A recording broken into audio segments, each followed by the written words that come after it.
Vamos lá então, sejam bem-vindos ao One Shot da Lilithia. E, como sempre, Thunder é a Lilithia. Em algum momento da viagem da guilda subindo a montanha do Pico da Barreira, você entendia que você não era mais capaz de dormir. Em certo momento, embora você ainda se alimentasse dos sonhos das pessoas, você se encontrou frente a frente com um sonho que não era o normal, em que você entrou na mente de um de seus companheiros e observou um sonho dentro de um sonho. E naquele momento, você teve uma interação com um objeto que agora parece ter, de alguma forma, se conectado à sua essência, à sua alma, se tornando presente e ciente da sua existência. Um livro de páginas amareladas contando rabiscos distorcidos de uma mente enlouquecida que contava as histórias de uma figura chamada o Rei em Amarelo. O Rei vestido de amarelo. E essa figura parecia observar você. Você já percebia há algum tempo que os seus poderes de interação com o mundo dos sonhos haviam se expandido, desde que você havia consumido aquela semente em formato de morango branco há anos e anos atrás. E nesse momento, quando você abre os seus olhos, você percebe que você não está na carruagem junto com seus amigos. Você se encontra em pé entre nada e lugar nenhum. A sensação é muito similar à de estar naquele plano entre a realidade e a vida quando você consome sonhos para se nutrir. E aí, o que você gostaria de fazer? Olho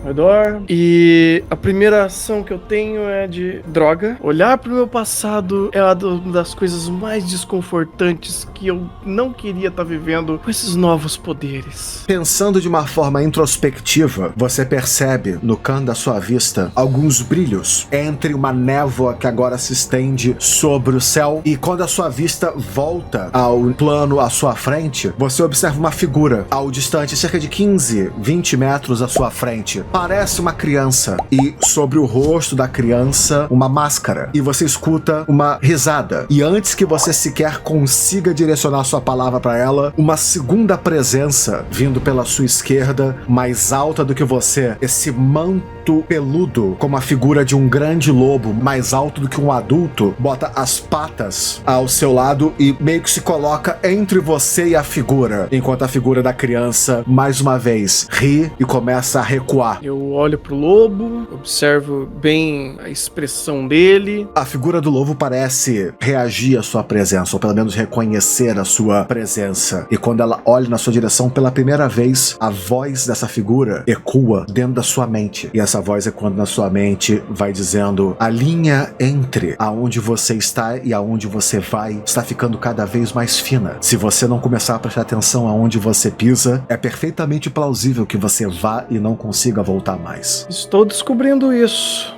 de formas horríveis, mas é muito novo ainda pra mim, e ainda me parece que eu tô escolhendo um pouco sobre, poxa, será que eu entro nesse mundo de fato ou me resguardo e cuido do meu corpo? Ainda estou bem confusa, mas é uma confusão até que muito mais desconfortável do que antes apenas usar o que eu conseguia pra tentar sobreviver, não é mesmo, lobo? E quando você se direciona a ele, mais uma vez, os seus sentidos parecem despertar aos poucos, sair de um sono entre sono. À medida que você vai falando com o lobo, você começa a escutar a natureza se formando ao seu redor, enquanto o lobo vai observando você. Antes você não conseguia me escutar, mas agora, finalmente, a minha voz chega a você e aos seus amigos, e eu sei que eu pareço um lobo do seu ponto de vista, mas ninguém tem a aparência que ele normalmente tem quando você tá nas terras oníricas. Certo. E isso tem a ver com o meu fruto? Tem a ver com tudo e mais um pouco. É por isso que eu vim pra cá, pra tentar impedir esse fruto de se espalhar. Mas, infelizmente, eu temo dizer que você está se desligando do mundo real. E eu acho que se você deseja continuar trilhando esse caminho por curiosidade, ou seja lá o que for que motiva vocês, talvez você vai ter que voltar à fonte. Nisso você vê o lobo, ele baixa a cabeça olhando de novo na sua direção. Pois é, pra você eu pareço um lobo, mas o meu nome continua sendo Pargon. E ele vira pra frente, olhando na direção que a figura recuou e desapareceu. A sua forma atual não é à toa. Ele volta a olhar pra trás, pra cima de você, volta a olhar pra frente. Você precisa avançar. Ok, tá esquisito, mas pelo menos você já é alguém que eu conheço. Não só nesse mundo, mas no outro mundo, então um pouco mais confortável. Vamos! Nisso ele vira, à medida que vocês vão caminhando, você vai vendo sombras e a névoa, elas vão se abrindo na sua frente e as sombras começam a ter forma, foco. Pargon para e mais uma vez você escuta aquele mesmo rolar do trovão no fundo, as nuvens brilhando em amarelo na distância, enquanto o Pargon olha pra você e aponta com um focinho na direção às sombras da sua frente. A sua consciência tá se desfazendo. Eu não sei quanto tempo você tem. Se você deseja voltar e conseguir respostas, você vai ter que avançar. Alguém vai me ajudar nisso? A melhor ajuda que você pode ter é confiar em si mesma.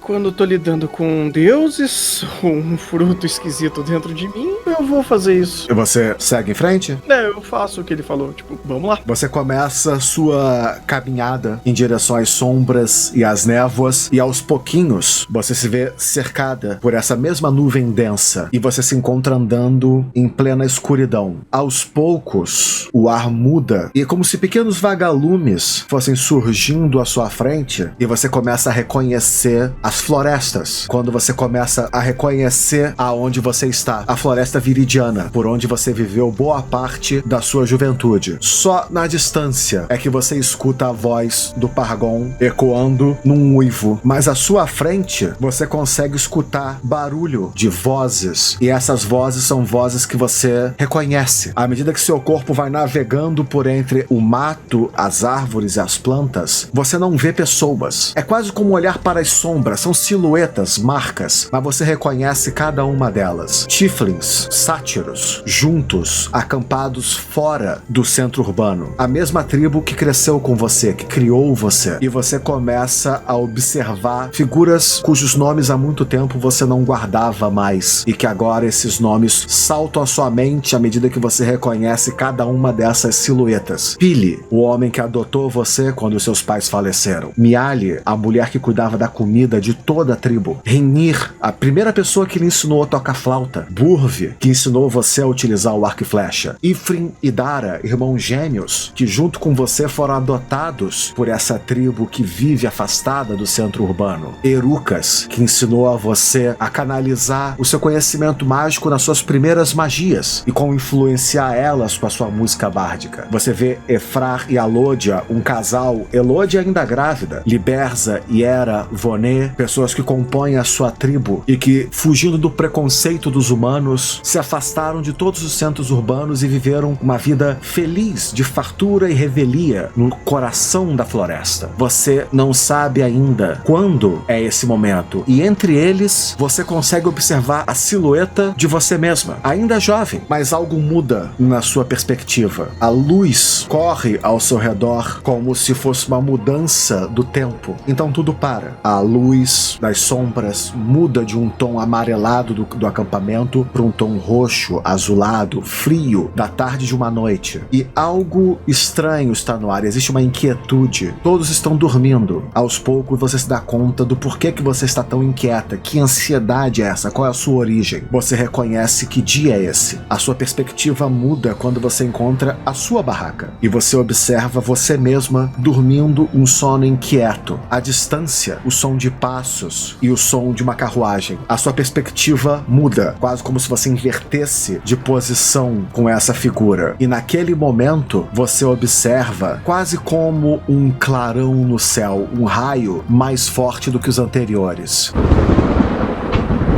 A copa das árvores, ela se ilumina e descende sobre vocês de forma opressiva. Onde antes haviam 13 sombras contando com a sua, agora você vê 18, 20. Então você observa quando um novo raio cai e o céu brilha amarelado. Antes não havia nada do lado da fogueira. Agora há um frasco de poção que foi arremessado. E quando ele se quebra, uma névoa verde corre pelo piso e se espalha pelo seu acampamento. Assustada, você tremula e corre para dentro do mato, tentando falar para chamar os seus, mas você tosse e engasga com a nuvem. Você observa o resto do seu grupo se remexer e contorcer pela floresta e então ficar parado. Você mesma desaba, respirando devagar. Você percebe que não é veneno, mas algo deixa todos com um sono pesado. A sua figura transiciona entre os dois pontos de vista. Alguém com a cara no chão da floresta, olhando através do mato, quando essas figuras, essas sombras vão pisando pelo seu acampamento e a sua própria perspectiva quando você olha para suas mãos e você percebe que seu ponto de vista ficou um pouco mais alto. E entre esses dois pontos de vista em pontos opostos do seu acampamento, o que você faz? Eu vou tentar perceber ou tentar reconhecer alguma face, algo que eu consegui assimilar usando esses dois pontos de vista. Você tenta concentrar a sua mente, sente um leve ardor na sua mente,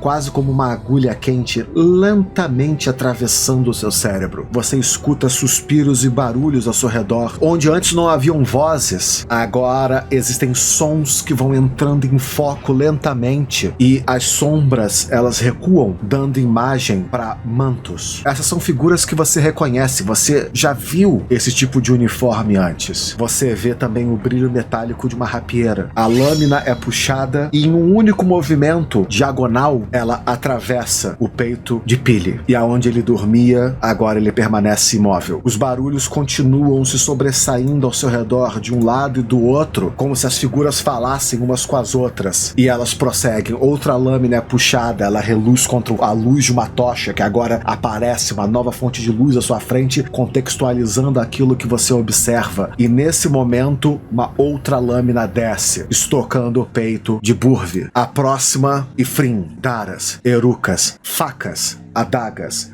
rapieiras vão penetrando. O seu corpo tombou fora do alcance de visão dessas pessoas por enquanto. E quando a sua mente começa a observar aquilo que está acontecendo, você começa a lembrar. Esses mantos são os mesmos mantos que você viu no hospital em Nova Salitre. O manto dos magos. E o que você gostaria de fazer nesse momento? Eu quero aprender que os meus olhos são a fonte de assimilar tudo isso. Eu quero olhar esse mar de sangue. No instante seguinte, o etéreo se torna real e o barulho do fogo toma foco quando você sente uma sensação que há muito tempo você tinha esquecido. Mais uma figura que você não viu pelo seu ponto de vista e uma lâmina que atravessa o seu jovem corpo de 12 anos pelas costas. E você crava na sua mente os mantos da Ordem dos Magos de Nova Salitre. Você escuta uma voz em particular que te chama a atenção. Ela não é estranha a você. Um homem mais velho, voz frágil e ríspida, joga ordens, mandando todos se apressarem, verificarem e chamarem os especialistas. À medida que você vai sentindo aos poucos os seus pulmões enchendo de sangue, você observa a figura do reitor. Meu corpo parece já falecido? E parece imóvel, mas de onde você consegue observá-lo, não dá pra dizer se ainda há vida naquele corpo. Eu aponto pra essas luzes. Você aponta pra uma delas e à medida que a sua mão se aproxima do foco de luz, você vê ele se distorcendo na sua frente, se abrindo, e você escuta o som de uma flauta. Você vê a figura de Burvi. Ele gostava de tocar flauta ao redor do acampamento. A imagem dele se distorce e você observa alguns dos magos implantando o que parece ser esse morango branco no peito dele, pelo buraco onde a rapieira perfurou. E o instante seguinte você vê o corpo dele se contorcendo e se distorcendo, e tentáculos brancos se erguem a partir do corpo das criaturas. Invariavelmente você sente a alma do Burvi olhando para você. Em certo ponto, você observa duas imagens. Uma figura permanece na distância, raiva em seu olhar, e você percebe uma outra figura ensombreada ao seu lado. E atrás dessa figura ensombreada, a figura da criança com a máscara detalhada em dourado observa você atentamente. Mais uma vez na distância, você escuta o uivo do Pargon. E o que você gostaria de fazer? Olha aquela situação, eu consegui entender um pouco mais agora. Por mais que eu esteja fervilhando de ódio. Mas eu não vou me render a apenas o ódio. Apenas vou aprender a usá-lo. Passar bem. E à medida que você sai da névoa, o vento volta e a chuva que antes era apenas visual, agora é pesada e toca a sua pele. Além da floresta, você vê Pargon